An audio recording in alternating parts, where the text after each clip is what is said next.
Hi Floppycatters, today I'm going to show you how I make Ozonated Saline for Caymus. Caymus is a 16-year-old Ragdoll cat. He is in later stages of renal disease and he gets Ozonated Saline injected in him sub-Q near his kidneys. Right now it's twice a day, but I think I'm going to bring it down to one a day, and that is all based on your veterinarian's advice. He also has gotten it syringed into his mouth, so I'm going to show you how to do that as well. And the reason he had it syringed into his mouth is because he had necrotic dying tissue. Necrotic means dying tissue from renal disease, and it went away within a week's time. I did it 3 times in a row, twice a day. So I'm going to show you how to make the solution with a hummingbird generator from O3 Vets. Let's get started. Okay, everything that you see here I got from O3 Vets. And what I did was I phoned them, told them my veterinarian wants me to do rectal ozone on Caymus and ozonated saline. So set me up for success. What all do I need? So this is how I got these things. I didn't know what to order or anything, so you can call them or email and ask them. So for ozonated saline, you need the hummingbird generator, which is this little guy, and it comes in this carrying case. And when you get started with ozonated saline, you want to warm up your generator for about a minute. So as long as it says ozone right here, but as long as it's not connected to running oxygen, it's not going to produce ozone. So right now we're just warming up the generator, not doing anything else. You need an oxygen tank, and this is a pediatric regulator that O3 Vet sells because you need it to go a lot lower than an adult regulator. Then you need a bubbler, which is this thing. You need a hydrophobic valve, which will help with not having the liquid go back into the generator, so that just is an extra preventative measure there. And then you need an ozone destruct that keeps the ozone from getting into the air when you're bubbling your ozone. So without further ado, let's get started with making it. So the first step is to attach your oxygen. And some people actually just leave this attached, they don't detach it, but we're at my parents' house in their garage, and that's where I make their ozonated saline, so I kind of have to keep the oxygen tank off to the side when I'm not making it. Then, of course, you want to fill your bubbler with saline, and I wanted to talk a little bit about the bubbler really quick. I bought 2 of these because my vet warned me that she always ends up breaking hers somehow, some way, so always to have a backup. And I broke mine within 3 or 4 days of making ozonated saline, so I was really glad that I had a backup, and I ended up ordering 2 more just because I didn't want to be in that position again. So this is how it comes all packaged up, and this is the stem to the bubbler, which I don't like to take out without 2 hands. And this part right here popped off. And so then it made the entire stem and bubbler unusable. I mean, I can use this portion, but I needed a new stem. And O3 Vets says sometimes they have these extra stems and sometimes they don't. So that's why I have extras, because once that breaks, you're kind of screwed without another one. All right, so then you want to fill your bubbler with saline, and saline is a prescription that you have to get from the vet. We got this from Chewy.com. We cut it in the corner, and you take out the stem and then just pour it in. I don't want any more in there right now, so I'm not going to pour in more. Put the stem back in. Be very careful with that. And I definitely recommend you can use a binder clip or something like that, but I put it over here in this little doodad that my mom has because it has fallen over and we've had saline all over the countertop. And all of this stuff in the back is just my parents' garage, so that doesn't have anything to do with the ozonated saline. You want to make sure that the bubbler is on the same level or lower than the generator so that it doesn't siphon back into the generator, because if that happens, obviously the generator is screwed. So you want to take the middle stem from the bubbler and attach it to the hydrophobic valve here. And then you take the other one. These all have lure lock connections, and you attach it to the destruct. And then I always turn on my oxygen next, and then move it to the number that we're going to ozonate, which is 1/4. So on here you can see that our ozone concentration is 33 at 1/4 on the regulator setting. Sometimes I start with a half just to get the bubbles going in there, get the oxygen flow, and then I move back to 1/4. And then I turn on the generator to ozonate the fluid. Now, O3 Vets recommends that you want to do 5 minutes of running the ozone generator for every 250 milliliters of fluids. So we'll probably run this for about, I mean, this isn't 250 milliliters of fluid, but I like to run it for about 10 minutes just to be sure, because it's a lot of work and it sort of stinks if you did all that work and then it doesn't have ozone in it. Okay, it's been ozonating for 10 minutes, so now we're gonna turn off the generator. We're gonna let the oxygen continue to run. I actually turn off the regulator first, and then it helps to purge the line of ozone, and that bubbles out really fast.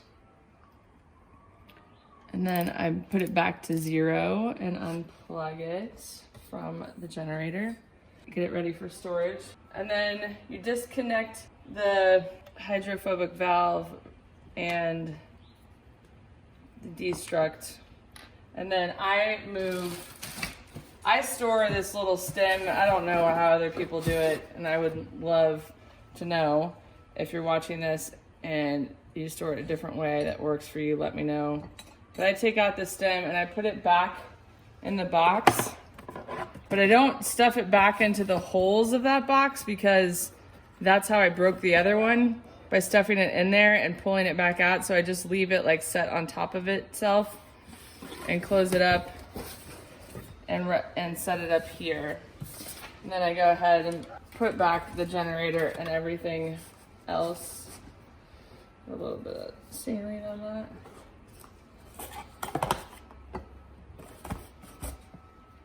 This is not how the hummingbird generator comes, but this is what I've added to it on the inside. And then I take this inside to use on Caymus. This is the syringe and the catheter that I use on a regular basis for his ozonated saline.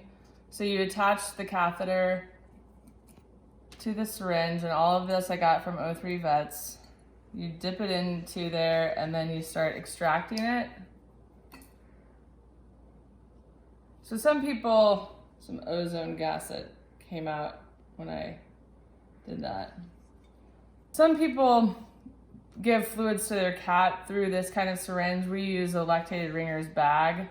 So some people might be used to this, but I then take off the catheter, and then that little air bubble, I make sure it goes to the top, and I squeeze out the air until the ozonated saline comes out. And then I will attach a needle, and then I will inject this into Caymus and show you how I do that. You can put it right here if you want, traditionally in between their shoulder blades, but I've been giving it to Caymus back by his kidneys. So that's what we're gonna do today. I take off the needle, make sure the bevel's up. And Caymus is pretty skinny. So I try to lift up his skin. I try to see if the needle went through without poking myself. All right. And then what I try to do is I keep the skin up and I push in the ozonated saline. The ozonated saline has to be cold, and Caymus doesn't like cold fluids. So sometimes he'll jet away when I'm doing this. And I literally just push it all in. remove the needle, and we're all done. And that's how he gets his ozonated saline. Once it's in, I like to hold the skin up to kind of create a pocket to put the ozonated saline in. Caymus gets uncomfortable with this, not only because it's near his kidneys that hurt, but also because it's cold water and he does not like cold fluids going into him. His lactated ringers we always warm before we give him the fluids. So I always hold after I give it to him. Now I'll show you guys how I flush his mouth with ozonated saline. Ozonated saline flush, I just pour what's left in there after we've done the syringe ozone. Just take a little 3 milliliter syringe, and Caymus had the problem on his right side. So I go to his right side, encourage him to open up his mouth a little bit.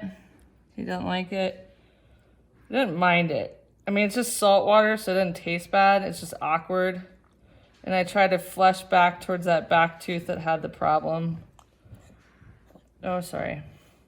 You have to try to aim not to go into their lungs, because then obviously they're gonna cough.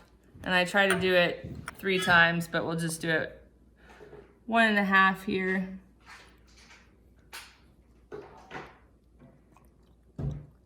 Sorry, my head's in the way because I like to look as well. And then that's how we do it. Since I made the ozonated saline video and the flushing, one of the vets taught me a different trick that I wanted to include in this video. So Caymus's spot where it needs to be flushed is like back here where my pinky is. And if you just kind of stretch his lip, it opens up a little pocket there, which allows you to stick it in and flush it through. She said it was fine for it to fall out of his mouth because it's just for the purpose of flushing. He doesn't necessarily need to swallow it. So that's what I've been doing now. I push it in really fast, which is kind of rude to him. And then bring it back one more time. And then let some of it fall out. You might be wondering why I'm even doing this. I didn't explain that. Before we brought Caymus in for his first ozone treatment, he was listless. He didn't want to get up off the ground. And this video here that you're watching was taken of Caymus probably a month after having ozone on a regular basis. He started eating more on his own because of ozone. And he even started playing with his banana again. Now, obviously, he's in renal failure, so the progression is going to happen, but it was nice after being completely listless and having no energy at all that he started cleaning himself again, started playing with his banana, started bunny kicking my flip-flops, as you saw earlier on in the clip. There were just lots of great things, that quality of life things that happened because of ozone. So that is why we have continued to do ozone with Caymus, and that's why I wanted to make this video, because I had no idea what I was doing when I got into it, because we started doing it at home so that we didn't have to drag him out to the vet 2 times a week. And if somebody had done a video like this before I got started, I would have really appreciated it, and that's why I wanted to put this video together, and also just show you like how well he's done because of it. If you have a renal failure cat and you can't get it at home, at least you can have it done at your vet's office near you, hopefully. I'll include a link in the about section below to where you can buy a hummingbird generator like the one that I used here on O3 Vets. If you have any questions, please don't hesitate to ask. I can always reach out to O3 Vets on your behalf. Thank you so much for watching, and we'll see you next time.